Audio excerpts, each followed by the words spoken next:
Hola, ¿qué tal, amigas y amigos de Sumando Voces en Directo? Sean ustedes bienvenidos y bienvenidas a nuestro programa de todos los jueves. Estamos transmitiendo por nuestras redes sociales, las redes sociales de UNITAS. Además, estamos por la Radio Libre de Expresión de la Asociación de Periodistas de La Paz, la Radio San Andrés de la UNSA y la Radio Salesiana de la Universidad Salesiana. Hoy queremos empezar el programa con una noticia, pues sucede que el Tribunal Constitucional, aquel que está integrado por magistrados autoprorrogados, acaba de declarar nula la sesión del 6 de junio en la que la Asamblea, presidida por Andrónico Rodríguez, cesó de sus cargos a estos mismos magistrados. Pero, ¿qué es esto? Estamos en un juego de ajedrez, en un juego de tronos. El punto es que no es un juego, es la realidad boliviana y por eso hoy queremos preguntarnos cómo está la institucionalidad democrática en Bolivia. Y si está mal y si está débil, ¿cómo eso afecta al ejercicio de derechos de los ciudadanos y las ciudadanas? Tenemos panelistas invitados para este tema, pero antes de llamarlos aquí al programa virtual del que estamos transmitiendo, quiero invitar a Jenny Escalante para que nos dé el resumen de noticias de sumandovoces.com.bo. ¿Qué tal, amigos y amigas de Sumando Voces? Una vez más les traigo el resumen de noticias más importantes de la semana. Iniciemos.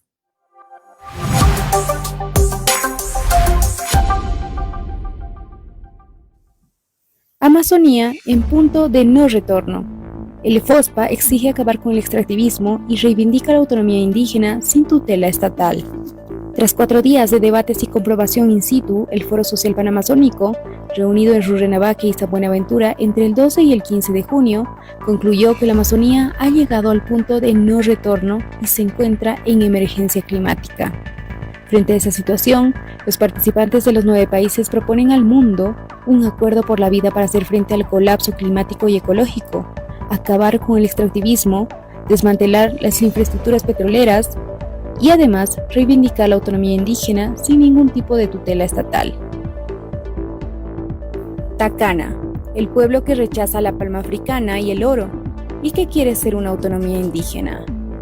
La comunidad tacana de Santa Rosa de Maravilla, en el norte de La Paz, está esperando que el gobierno de Luis Arce vaya a recoger sus plantines de palma africana que está creciendo en su territorio porque el Consejo Indígena del Pueblo Tacana decidió rechazar el cultivo luego de informarse de los efectos nocivos para el bosque.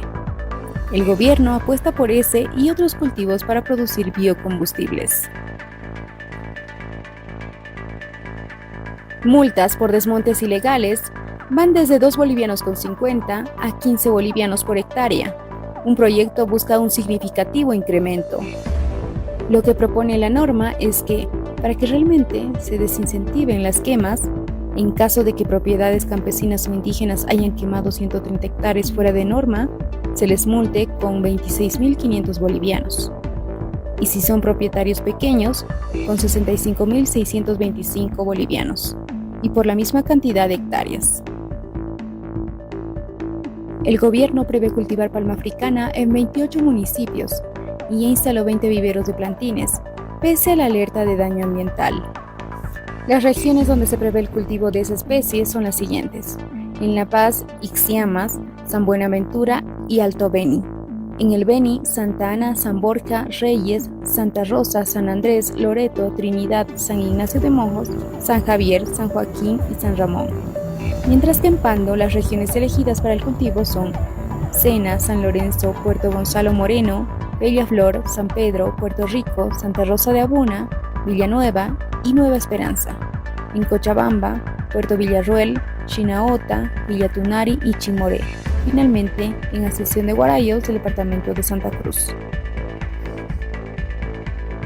Confirman que los restos óseos encontrados son de Singri y develan pistas de presunto feminicidio de Odalís. La Fiscalía Departamental de Tarija finalmente informó que los restos óseos encontrados en el municipio de Uriondo, en ese departamento, pertenecen a Singri Paco, la mujer que desapareció en febrero de este año. Por otro lado, se conoció que el equipo celular de Joel, pareja de Odalís, registra la búsqueda en Google de ¿qué es feminicidio?, morgue y cuántas palas de tierra entran en una carretilla, lo que lleva a presumir que la joven fue victimada. Hasta aquí con el resumen informativo. No se olviden que pueden visitar nuestro portal web www.sumandovoces.com.bo para conocer más noticias. De igual manera, pueden visitar nuestras redes sociales. En Facebook estamos como Sumando Voces Bolivia, en X como Sumando Voces Bo, en TikTok como sumando.voces. Volvemos contigo, Mer.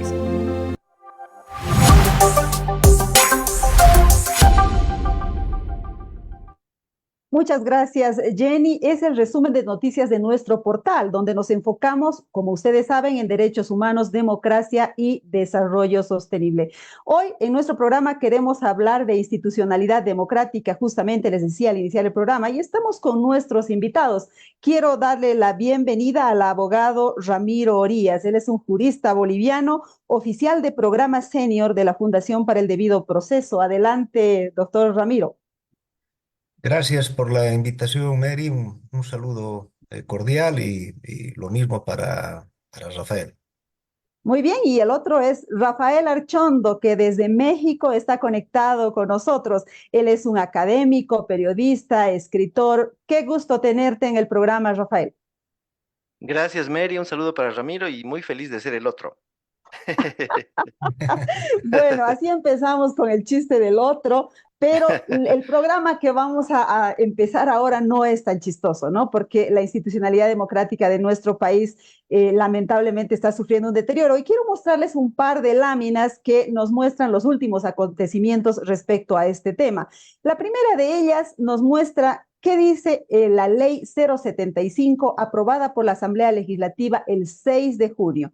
Esta ley señala que los magistrados y consejeros del Tribunal Constitucional Plurinacional, del Tribunal Supremo de Justicia, del Tribunal Agroambiental y del Consejo de la Magistratura, conforme dispone la Constitución Política del Estado, cesarán en sus funciones el 2 de enero de 2024. No estoy viendo las láminas, o sea que algo está pasando.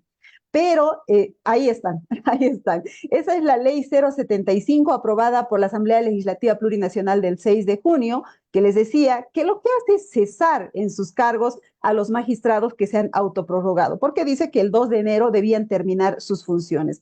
Pero tenemos otra lámina más, es la resolución del Tribunal Constitucional sobre la Asamblea del 6 de junio. Esta resolución se ha tomado recientemente y señala lo siguiente. La Sala Plena del Tribunal Constitucional Plurinacional, en aplicación del artículo 147 del Código Procesal Constitucional, evidencia que el trámite del presente recurso de nulidad, la existencia de una nulidad procesal por su origen, en consecuencia resultan nulos de pleno derecho todos los actos legislativos efectuados por la autoridad recurrida, Andrónico Rodríguez, presidente de la Cámara de Senadores de la Asamblea Legislativa Plurinacional. En otras palabras, el tribunal autoprorrogado le dice a la Asamblea Legislativa, es nula esa asamblea del 6 de junio.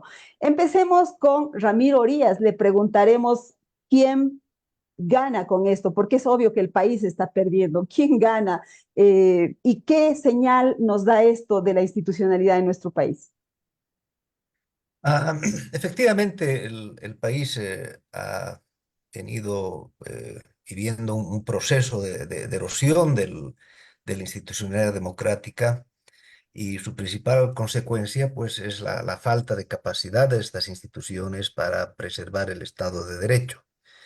Este proceso es un proceso que pues viene desde hace casi 20 años deteriorándose gradualmente, quizás con la sentencia constitucional de reelección indefinida, pues el declive ha sido progresivo y creciente. Hoy en día la ruptura del orden democrático ya no se explica como en el pasado con un cambio total de régimen, ¿no? Juan Lins decía, ¿no? Del régimen militar se pasa a la democracia, de la democracia al régimen militar, y eran pues cambios totales. Hoy el deterioro es progresivo, es gradual y muchas veces es minado desde dentro, ¿no? Y en ese sentido, lo que hemos visto estos días es una consecuencia de ese debilitamiento. Las instituciones ya no funcionan para resolver los problemas políticos el Tribunal Constitucional se ha vuelto en el brazo jurídico del proceso de cambio. El gobierno, todo lo que pierde en la Asamblea Legislativa, lo neutraliza a través de la justicia constitucional. Ahora, la propia Asamblea también tiene sus problemas, no ha podido construir los consensos. Democracia es diálogo, es construcción de acuerdos. No han habido los acuerdos suficientes para ordenar el tema de la elección judicial, que es el trasfondo. Y, por ejemplo, en la ley 075 se está dejando sin efecto una sentencia constitucional, ¿no? Entonces, si la Asamblea Legislativa deroga decisiones judiciales, si la justicia constitucional le impide ejercer atribuciones legislativas, pues estamos ante algo más que una crisis institucional. Creo yo que hay una alteración del funcionamiento constitucional en el país. Pareciera un pimponeo, ¿verdad?, entre la Asamblea Legislativa y el órgano judicial. Sin embargo, me parece que hay alguien que tiene que ver con esto y es el órgano ejecutivo. Rafael, cuéntanos, ¿cuál es el papel de un órgano ejecutivo en una circunstancia como esta? Gracias, Mary. Bueno, yo creo que siguiendo con lo que decía Ramiro, hay una erosión efectivamente de las instituciones, pero creo que el elemento central es lo que tú has preguntado, Mary. La novedad, digamos así, en el último año es que esa erosión ya no se produce solamente por un languidecimiento, digamos así, de las normas o por una iniciativa silenciosa del Poder Ejecutivo, sino que ahora ya hay una, digamos, un activismo, ¿no? Un activismo por parte del Poder Ejecutivo para, de alguna manera, instrumentalizar a la justicia. Creo que esa es la novedad. O sea, creo que en la época de Evo Morales, por supuesto que los jueces estaban a su servicio, pero ahora los jueces se han convertido, digamos así, en la base de sustentación del gobierno de Luis Arce. O sea, ¿con qué cuenta Luis Arce en este momento para sostenerse? Con los jueces y magistrados que le están haciendo sentencias, digamos, casi como cuando uno va a un restaurante y pide algo del menú, es decir, lo están haciendo a la carta, ¿no? Es decir, queremos que el MAS de Evo Morales no tenga convalidado su Congreso orgánico, entonces la justicia interviene inmediatamente y pone obstáculos en ese camino. Y ahora específicamente, lo más grave de todo es que la justicia está interviniendo en otro poder, el poder legislativo, y le está diciendo cuándo puede sesionar y cuándo no. Es decir, está entrando directamente en su reglamento y en sus pautas concretas de funcionamiento interno. Es decir, no puede ser que dos tercios del Congreso se hayan reunido, hayan hecho una sesión completamente legal en todo el sentido de la palabra, porque Choquehuanca era en ese momento jefe del Poder Ejecutivo. No podía ser tampoco al mismo tiempo jefe del Legislativo, ¿no? Entonces, no puede ser que el Congreso tome esa decisión, se reúna, haga quórum y decida por dos tercios algo y que el sistema judicial invalide esa sesión. Eso me parece que no había sucedido antes y creo que es un terrible precedente que nos muestra el avance de esta crisis, que creo que comenzó, o sea, detonó en 2017, cuando el Tribunal Constitucional dejó en suspenso la Constitución. Dijo, para Evo Morales y para García Linera la Constitución no se aplica. Ellos pueden seguirse presentando como candidatos. En el momento en que el Tribunal Constitucional toma esa determinación, me parece que la justicia se viene abajo y la reforma judicial boliviana que consistió en elegir jueces también se vino abajo. Ramiro, entonces, ante esta falta de gobernabilidad, se podría decir, de Arce, porque ha perdido la gobernabilidad legislativa, está gobernando con el Tribunal Constitucional y se podría entender que ahí radica el hecho de la autoprórroga y el sostenimiento político de esa autoprórroga, ¿no? Porque lo están sosteniendo políticamente al Tribunal Constitucional. ¿Es un gobierno de jueces, Ramiro? Sí, lamentablemente podríamos definir este gobierno como un gobierno de los jueces, o por lo menos un cogobierno, ¿no? Se gobierna con los jueces y se gobierna en las calles, pero en todo caso, digamos, lo que se está haciendo son pues expresiones de facto, ¿no? Porque la autoprórroga claramente está prohibida por la propia Constitución, ¿no? La Constitución establece que los magistrados de las altas cortes cesarán en sus funciones al cumplimiento de su mandato. Eso no meritaba ninguna interpretación y menos una interpretación en contrario de establecer una prórroga que en este caso con la suspensión de las elecciones se ha vuelto indefinida. Ujú. Pero esta situación de la Asamblea Legislativa y el Tribunal Constitucional, Rafael, ¿se expresa también en otras instituciones? Es decir, ¿este debilitamiento institucional de la democracia atañe solamente a estos dos órganos o es generalizado? ¿Cómo lo has estado viendo? Yo creo que definitivamente, si hacemos un balance, digamos así, de lo que fue la reforma, perdón, la aprobación de una nueva constitución en 2009, este aspecto de la justicia es indudablemente el que está ya en una situación crítica, ¿no? Me parece que ahí está digamos, la falla estructural del Estado plurinacional. Creo que ese es el elemento más dañado en este momento. Luego, la Asamblea Legislativa, yo creo que más bien ha recuperado cierto vigor porque ya no hay una mayoría aplastante, porque hay cuatro partidos políticos, digamos así, en términos concretos, ¿no? Cuatro bancadas fuertes, y entonces ha recuperado en cierto sentido la deliberación. Sin embargo, el rol que está jugando David Choquehuanca creo que ha sido funesto. Es decir, dejar a la Asamblea Legislativa prácticamente paralizada a lo largo de 6 meses, reunirla como sucedió esta semana para discutir el receso. O sea, una asamblea que no sesiona nunca y David Choquehuanca convoca a la asamblea para discutir cuánto tiempo va a durar el receso y quiénes van a quedar en la comisión congresal, digamos, que se ocupe de los asuntos en el periodo del receso, ¿no?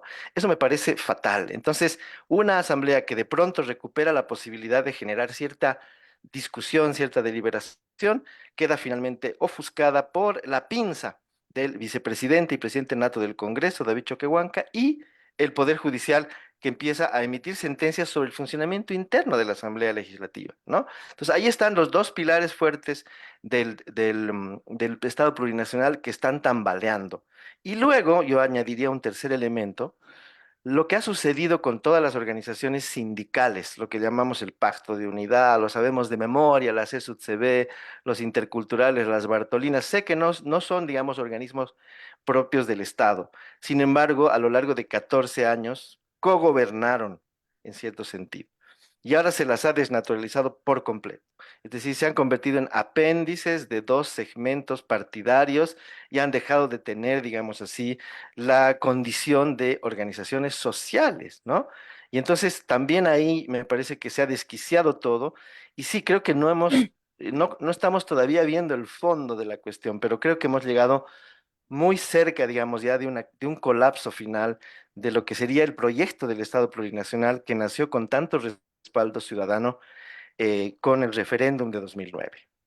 Eso que acabas de decir es súper fuerte, lo vamos a retomar luego, el colapso del Estado plurinacional, pero antes quisiera preguntarle a Ramiro, ¿cuáles son las consecuencias para la gente de la pérdida de institucionalidad? Porque la gente puede decir, yo estoy preocupada por la subida de precios, por la falta de combustibles, por la falta de dólares, ¿qué será la institucionalidad democrática? ¿Cómo me afectará? Eso quiero preguntarle a Ramiro, ¿cómo le afecta? ¿Qué tiene que ver con el ejercicio de derechos? ¿Por qué es importante la institucionalidad democrática para la gente? El principal efecto es que las instituciones dejan de ser entidades garantes de los derechos humanos de las personas, ¿no? Estamos en una situación de indefensión. Esta captura del sistema judicial por parte de intereses políticos ligados al Ejecutivo eh, se asemeja mucho con las diferencias o con las distancias históricas, creo yo, con la patente de Corso, ¿no? Era la patente que la, la reina británica le daba a los corsarios y decían, bueno, ustedes pueden hacer actos de piratería contra todos, contra los españoles, contra los franceses, contra los holandeses, pero ustedes protegen los intereses de la corona, ¿no? Y aquí, pues lamentablemente, con la politización del sistema de elección judicial, estamos viviendo una suerte de patente de corso, ¿no? Estos nuevos corsarios, hemos visto que actos de corrupción inadmisibles en cualquier época de la historia del país, estos videos de ventas de cargos, de sentencias absolutamente inconstitucionales, pero sin embargo son muy ágiles, muy diligentes, inclusive pueden actuar como en el caso de esta última resolución con la que empezamos el diálogo, en una semana ya hay una sentencia y son pues bastante cumplidos cuando hay un interés político claro. Eso hace que pues, los ciudadanos estemos sometidos a esta institucionalidad que no protege sus derechos y donde las prácticas de corrupción y en la profesión jurídica, los comentarios que se escuchan son muy lamentables, que se han vuelto un verdadero obstáculo a la justicia. Además de los obstáculos naturales, estructurales que ya tenía la justicia boliviana, hoy hay un nuevo obstáculo al acceso a la justicia, que es la corrupción que se refleja en el incremento de los costos que tiene el ciudadano para recibir justicia. Es decir, el ciudadano ya no sabe a qué atenerse, ¿no? Porque el cumplimiento de la ley es laxo, las instituciones no están cumpliendo con su rol, unas se entrometen en las otras, en fin. Rafael, ¿tú podrías contarnos de algunos casos que llevan a esta situación, que lleva, que la institucionalidad, el debilitamiento de la institucionalidad democrática lleva, por ejemplo, a la vulneración de derechos, no sé, presos políticos, no sé, torturas de parte de la policía? ¿Cómo se expresa eso en la vida real, en la vida diaria, más allá de la Constitución y las leyes? Bien, no conozco casos específicos, pero yo te mencionaría, por ejemplo, el caso del Hotel Las Américas, lo que fue, digamos, el llamado caso terrorismo. Ese fue, y lo vamos a seguramente percibir pronto cuando, bueno, no tan pronto, pero en un tiempo más en la Comisión y la Corte Interamericana de Derechos Humanos, cuando el asunto se discuta por allá. Me parece que ahí estaba clarísimo que hubo una instrumentalización de la justicia de forma realmente aberrante, donde todas las evidencias indican que fue efectivamente una masacre. Y lo que tuvimos ahí es colocar a la justicia justamente al servicio de una narrativa que terminó finalmente construyendo la hegemonía del MAS en una región rebelde como Santa Cruz, ¿no? Me parece que sirvió para eso específicamente. Y ahí hubo todo tipo de elementos, ¿no? Es casi una radiografía de cómo funcionó la justicia en ese periodo y yo creo que esa situación sigue existiendo hasta el día de hoy. Es decir, cómo los encargados de investigar pudieron, por ejemplo, enriquecerse en el camino, extorsionando a una cantidad de ciudadanos inocentes. Esa impunidad con la que actuaron, con la que actuó el fiscal Sosa, por ejemplo, es una muestra patente de esto que está sucediendo. Y efectivamente, ahora más se ha incrementado este poder judicial, digamos, que cuenta con el respaldo del poder ejecutivo, esta especie de alianza, ¿no? Entre el ejecutivo y el poder judicial, al servicio de intereses muy pequeños, ¿no? Muy mezquinos, es decir, únicamente se está buscando que esto sea un globo de oxígeno para llegar a la próxima elección, es decir, para superar la barrera de los 12 o 15 meses que faltan.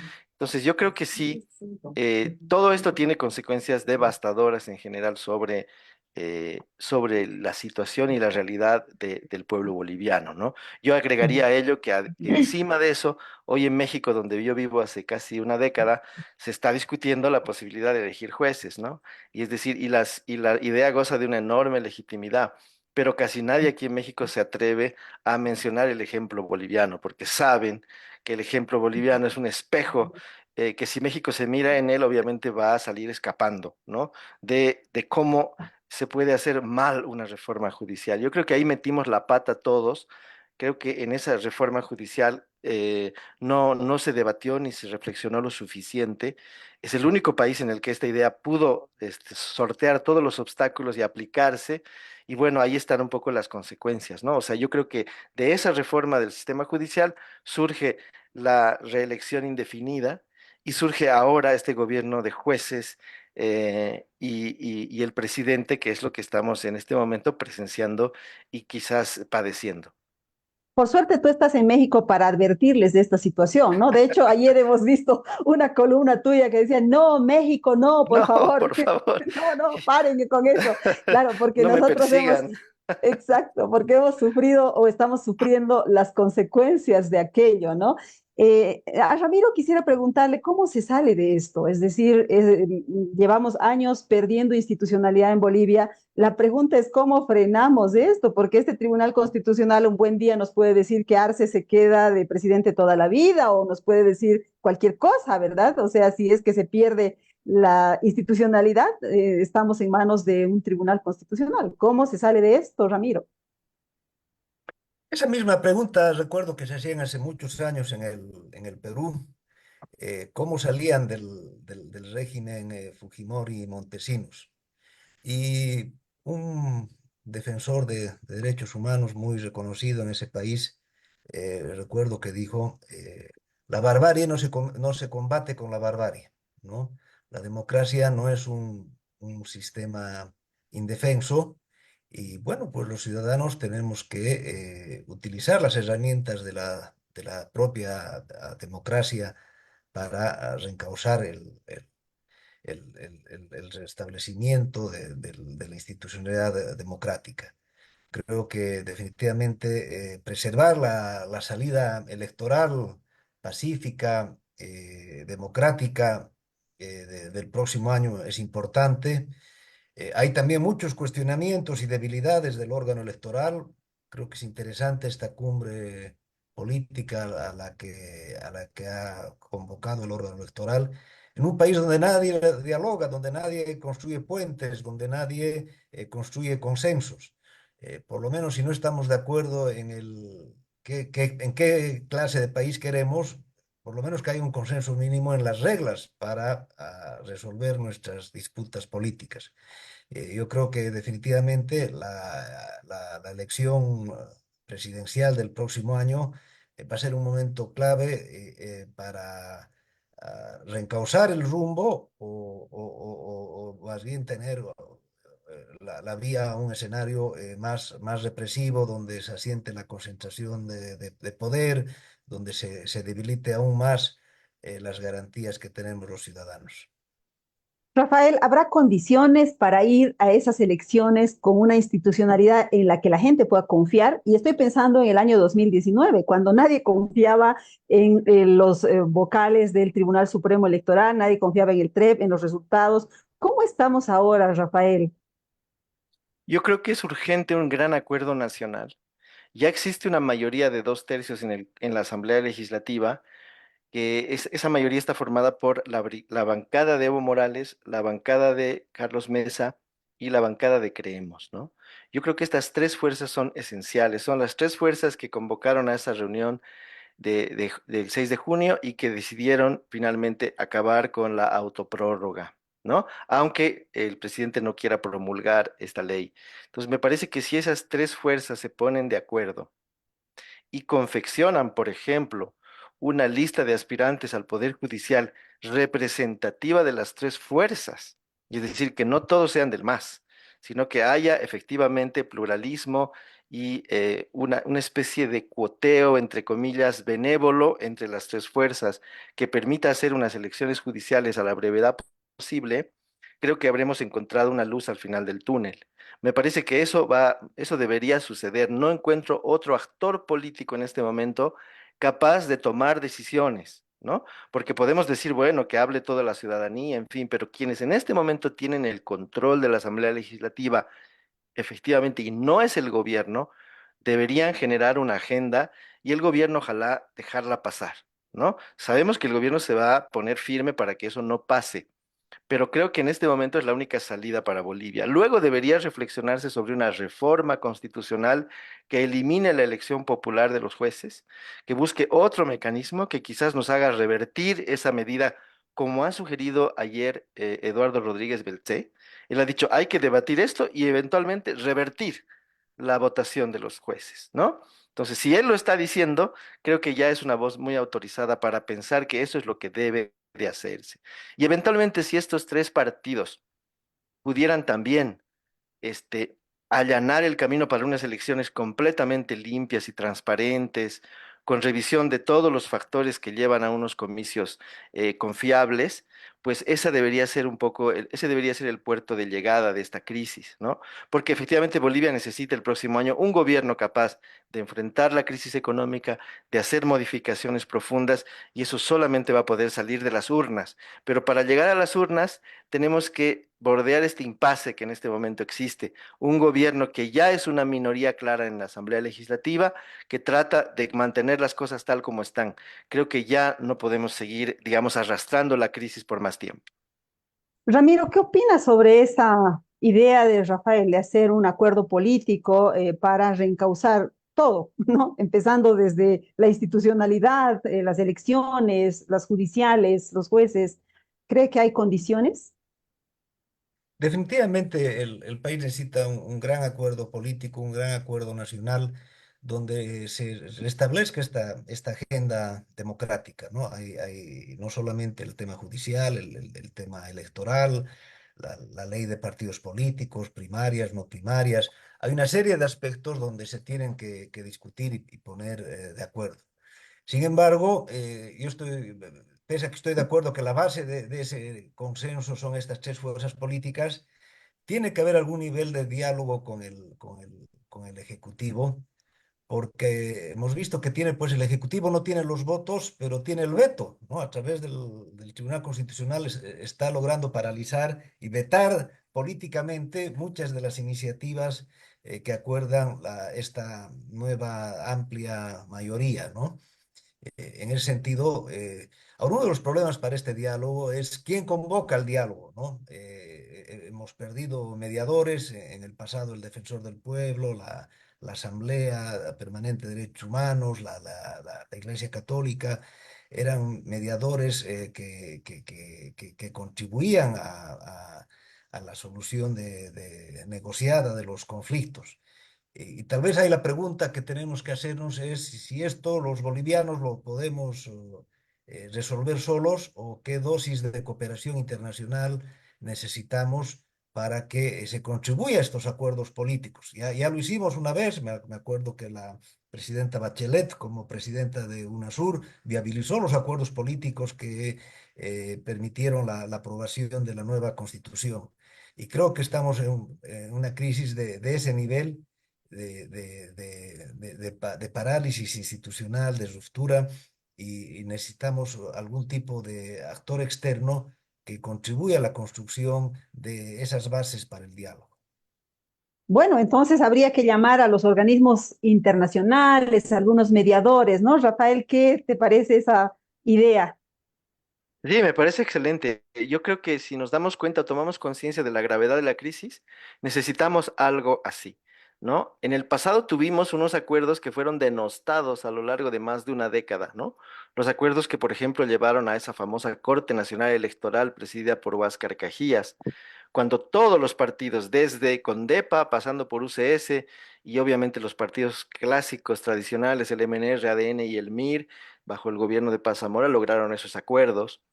Y fue efectivamente un avance muy importante. La institucionalidad, Mary, Ramiro, creo que se puede detectar, o sea, cuando vemos institucionalidades, precisamente cuando los enemigos aparentemente irreconciliables se sientan en una mesa. Solo en ese momento puede surgir institucionalidad, ¿no? No puede surgir institucionalidad desde un punto de vista marcado por la unanimidad, por el sectarismo, por una sola visión. Solo cuando diversas visiones se sientan en una mesa y conversan, se encuentra un camino que necesariamente es procedimental, es decir, se reforman las reglas de convivencia. Y en Bolivia, esas reglas de convivencia establecidas en la Constitución de 2009 están en crisis. Indudablemente están en crisis. Y entonces hay que corregir ahora el sistema electoral, el sistema judicial y asistir a unas elecciones que realmente estén en condiciones de darnos una solución, de entregarnos un gobierno capaz de enfrentar los problemas gravísimos que tiene la economía, ¿no? Entonces yo creo que sí, si todos los actores se dan cuenta de esto, va a tener que haber, es decir, un diálogo entre los sectores más polarizantes que en este momento están en confrontación. O sea, va a tener que sentarse, no sé, Leonardo Loza y Héctor Arce con los representantes de Comunidad Ciudadana, con Andrea Barrientos, no sé, y también con la gente de Creemos. O sea, va a tener que haber algo así que hace tiempo Bolivia está necesitando y que esto fue además desacreditado por el MAS de una forma muy injusta, ¿no? Esa Bolivia de los pactos, ¿no? Que tanto se ha denostado, es la Bolivia que necesitamos ahora regresar. O la otra opción, tal vez, y termina siendo así, es que se sientan a dialogar finalmente Evo Morales y Luis Arce, ¿no? Y resuelven el problema entre ellos dos nomás, porque juntando los votos de ambos, en fin, van a volver a tener gobernabilidad. Yo quisiera preguntarle a Ramiro, y ya con esto para ir concluyendo esta charla tan interesante, ¿qué hacer mientras tanto con estos magistrados autoprorrogados? Hay que bancárnoslos hasta las próximas elecciones, deben ser parte de este acuerdo porque podrían tomar cualquier decisión política grande, ¿no? Y ahí sí estaríamos en un problema tal vez social, incluso una explosión social. ¿Qué habría que hacer con estos magistrados autoprorrogados, Ramiro? Bueno, definitivamente, como tú dices, el centro del problema político es la candidatura del MAS, ¿no? La reelección ha traído mucha inestabilidad política. En ese sentido, la Constitución del 67, que ha sido muy criticada, era muy sabia, ¿no? No Ujú. había reelección continua, y si se modificaba la Constitución era para el siguiente periodo, así que no había el incentivo que hoy tenemos de, de actuar en beneficio propio y buscar una reelección inmediata.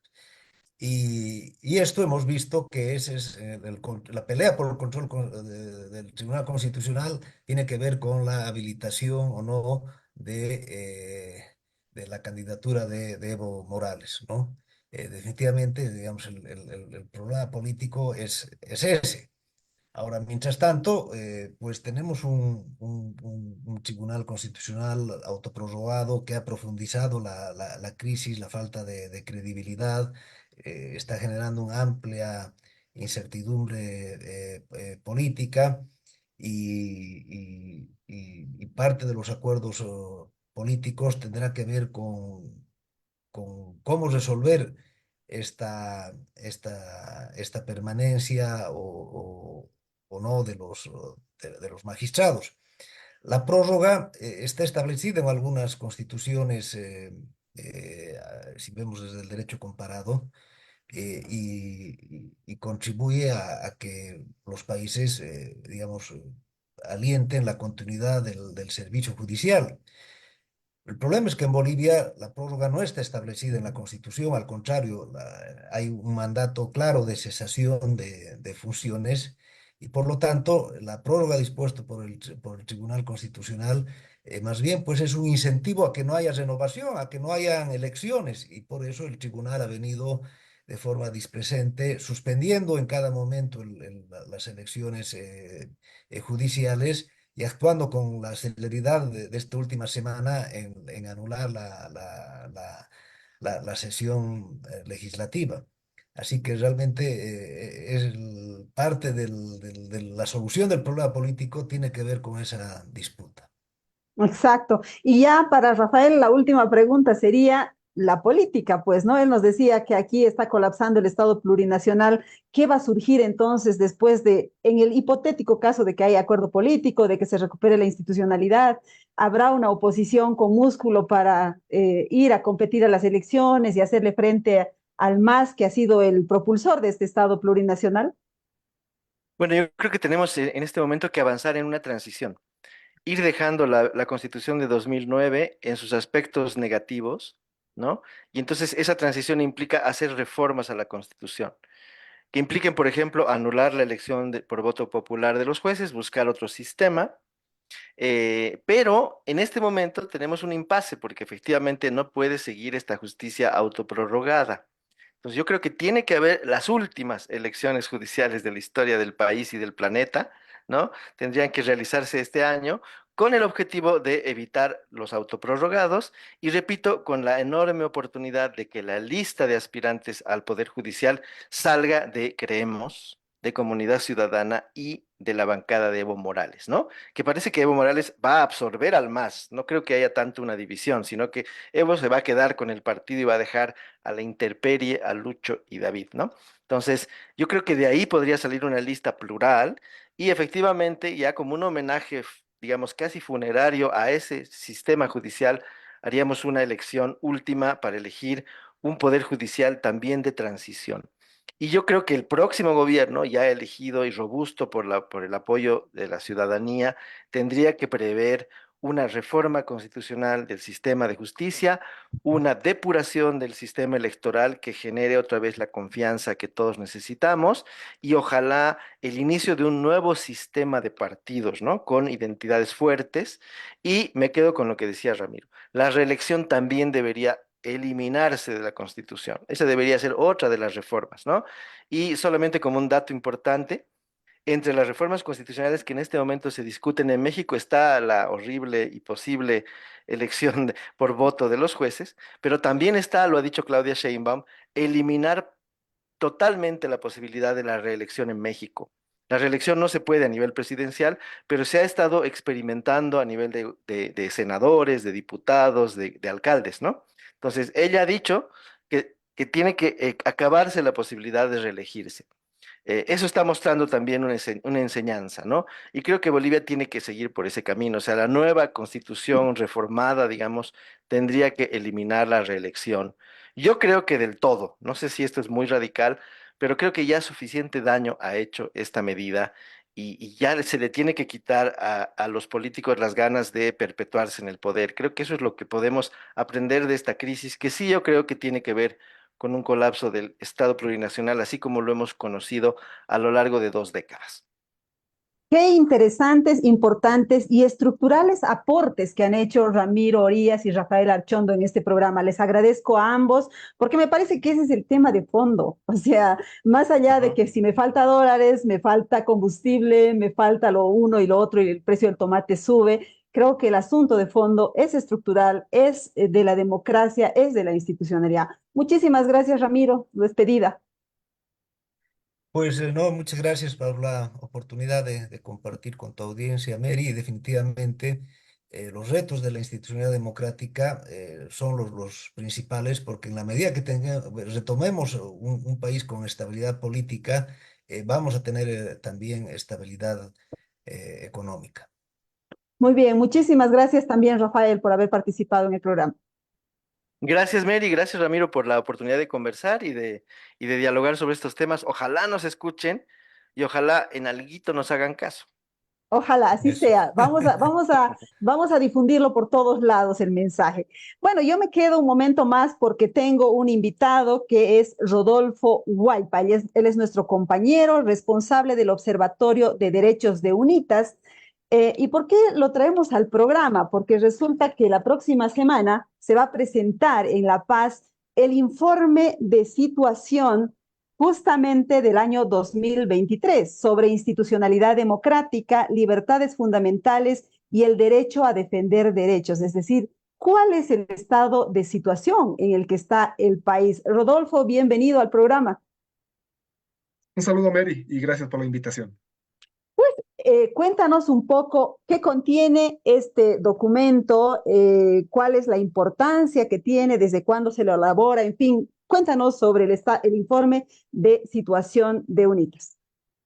Bueno, es un informe que se va a publicar la siguiente semana y es un trabajo anual que realiza el Observatorio de Defensores de Derechos de UNITAS ya desde el 2014 en el trabajo en terreno, pero con los informes más o menos hasta hace unos 6 años atrás, que lo vamos presentando con la finalidad de establecer un estado de situación de las libertades fundamentales, el derecho a defender derechos, pero principalmente la institucionalidad democrática, justamente el tema que hoy se ha tocado en el programa, y que para nosotros es el paraguas sobre el cual vamos analizando cada uno de los cumplimientos que tiene el Estado para no solamente defender, no solo promover, sino también para sancionar, investigar y reparar aquellas vulneraciones que tienen como origen justamente las libertades fundamentales como la libertad de expresión, la libertad de prensa, la libertad de asociación o la libertad de reunión pacífica. ¿Por qué no nos haces un pequeño adelanto, Rodolfo? Vamos a estar todos presentes y atentos a los resultados porque el informe de situación es un informe serio, profundo y que se lo viene presentando, como Rodolfo nos cuenta, año tras año y genera repercusiones, incidencia, en fin. Rodolfo, cuéntanos un adelanto, por favor. Mira, Mary, te he traído para hoy justamente tres láminas con las que quisiera más o menos compartir algo de lo que se va a ver en la siguiente semana, pero solamente lo referido a institucionalidad democrática. Como pueden ver tú y seguramente la audiencia que nos está observando en este momento, pues hemos identificado a lo largo del 2023 379 vulneraciones a la institucionalidad democrática. Y cómo nosotros hacemos este trabajo? Me gustaría pasar a la siguiente lámina y explicarles que para justamente identificar esta cifra y las otras que se van presentando de manera periódica, tenemos como base un listado de tipologías que hacen justamente a la vulneración a la institucionalidad democrática. Eso ustedes lo pueden ver en la parte derecha y mucho del análisis de la recopilación y la documentación de casos que nosotros hacemos tienen que ver justamente con lo que hoy hablaban en el programa. Por ejemplo, el tema de la independencia de órganos del Estado, que para nosotros es una condición principal justamente para tener una institucionalidad sólida. Pero también tenemos que ver ahí temas relacionados a corrupción, temas relacionados a acoso político, falta de transparencia y acceso a la información, que son también tres temas que, si te puedo dar un adelanto, pues son de los que más abundan dentro de nuestro informe. Son casos que los vamos registrando en el observatorio y que en alguna medida a nosotros nos permite identificar tendencias, no solamente de los casos que se puedan presentar en estas tipologías, sino también el hecho de ver cuáles son los actores que vulneran cada una de estas reglas establecidas para la convivencia pacífica en el país. Si podemos ir a la tercera lámina, me gustaría mostrarte una pincelada solamente de aquellos casos que nosotros tenemos registrados. No voy a ahondar, no voy a entrar en el detalle de cada uno de estos casos porque sería debatir y abrir nuevamente un programa entero para mencionar esto, pero creo que muchos de estos temas, por ejemplo, el relacionado a la independencia judicial, justamente con el fallo de la autoprorrogación de las máximas autoridades del órgano judicial, pues es un tema que a nosotros nos mantiene latentes y sobre todo ha sido motivo de tener en cuenta que ha habido muchas vulneraciones producto justamente de esta sentencia. Como pueden ver, ustedes, amigas y amigos, son casos que han hecho noticia el año pasado, pero esta pérdida de institucionalidad continúa, ¿verdad? Es decir, si bien este registro va de enero a diciembre del año 2023, la situación continúa tal como hemos podido observar en el programa. Quisiera preguntarle a Rodolfo, bueno, él nos habla de 379 vulneraciones a la institucionalidad democrática. ¿Cuántas serán en total? Lo vamos a saber la próxima semana, pero quisiera preguntarle dónde se va a presentar el informe, quiénes participan de la presentación, lo va a conocer la gente, se puede acceder al documento. Sí, como cada año vamos a hacer la presentación de este informe en el que vamos a revelar las cifras, vamos a identificar también las tendencias y sobre todo vamos a ahondar en los casos en una presentación que va a ser las Redunitas en el hotel, en un céntrico hotel de la ciudad de La Paz, el Real Plaza, en horario matutino. A las 9 de la mañana está convocada justamente la presentación de este informe. Y evidentemente lo que se busca es tener la mayor capacidad de difusión de este informe porque es uno de los productos que más ímpetu y empeño se tienen en la elaboración dentro de UNITAS. Y sobre todo, vamos a tener algo especial para esta gestión. Vamos a presentar también el informe en Tarija el jueves de la siguiente semana. Aquí no puedo adelantar el lugar porque todavía estamos trabajando en ello, pero por primera vez se va a hacer una extensión de la presentación en un acto en Tarija. Entonces, para el próximo martes es acá en La Paz y para el próximo jueves en Tarija. Muy bien, La Paz y Tarija entonces la próxima semana van a poder conocer y el resto del país, por supuesto, a través de los medios digitales, los medios de prensa, el informe de situación 2023 que elabora el Observatorio de Derechos, a cuyo cargo está nuestro compañero Rodolfo Gualpa. Muchas gracias, Rodolfo, por haber estado en nuestro programa. A ti, Mary, y solamente para culminar, me gustaría mencionarles que este informe también es parte de las actividades de incidencia, denuncia pública y litigio estratégico que venimos realizando desde el programa Defensores. Es un instrumento que nos permite alcanzar otros objetivos, no es la finalidad, sino más bien es el comienzo de una documentación que a la larga, como Red Unitas, nos permite a nosotros elaborar acciones, estrategias para incidir a nivel nacional e internacional en la defensa justamente de grupos específicos, de derechos de personas particulares, entre otros. Y bueno, creo que es un trabajo que va a gustar y siempre ha connotado mucha atención de parte de las organizaciones de la sociedad civil. Gracias, Muy bien, Mary. era nuestro compañero Rodolfo Hualpa, responsable del Observatorio de Derechos de UNITAS. Antes de irnos, quiero leerles un pedacito de nuestro editorial de esta semana. El completo lo pueden encontrar en nuestro sitio web. A ver, lo que dice es, escuchemos la voz de la Amazonía. Y se refiere al Foro Social Panamazónico. Recuerden que la anterior semana hemos estado en Rurrenabaque y San Buenaventura haciendo la cobertura de este evento internacional. Y el editorial señala lo siguiente. La voz de la Amazonía ha sido dicha. No más destrucción, no más deforestación, no más minería, no más combustibles fósiles, no más extractivismo, no más persecución a los defensores de derechos, no más pueblos indígenas arrinconados, no más mujeres violentadas. Y esta misma voz ha exigido acuerdo por la vida para reemplazar los pactos presidenciales, autonomía indígena sin tutela estatal, restitución del ciclo del agua, cese de la criminalización a los defensores, reconocimiento de los derechos de la naturaleza y los ríos, transición energética justa, soberanía alimentaria, turismo comunitario y justicia para las mujeres. La voz de la Amazonía, que está sucintamente resumida en estos dos párrafos, ha sido expresada en el 11º Foro Social Panamazónico, FOSPA, celebrado en Rurrenabaque y San Buenaventura del 12 al 15 de junio, donde han confluido pueblos indígenas, campesinos, comunidades negras, quilombolas, defensores de la naturaleza, organizaciones sociales, instituciones de la sociedad civil, activistas y pobladores amazónicos y no amazónicos comprometidos con la defensa del medio ambiente y la vida. Las voces de la Amazonía se han expresado fuerte y claro en Rurrenabaque y San Buenaventura. Ahora queda pendiente que los estados, los gobiernos y los presidentes las escuchen, porque de otra manera se habrá perdido la oportunidad de garantizar agua, lluvias y equilibrio climático para todos y todas. Amigos y amigos de Sumando Voces en Directo, de esta manera llegamos al final de nuestro programa. Como siempre, les invitamos a seguirnos en nuestras redes sociales. Estamos en Facebook, en Sumando Voces Bolivia, en X, Sumando Voces Bo, en TikTok, sumando.voces, y nuestra página es sumandovoces.com.bo. La próxima semana tendremos un programa especial, profundo, con cada uno de los datos contenidos en el informe de situación 2023 que se revelará el martes en La Paz y que nosotros tendremos de manera desglosada en nuestro programa del jueves. Muchísimas gracias, nos vemos entonces.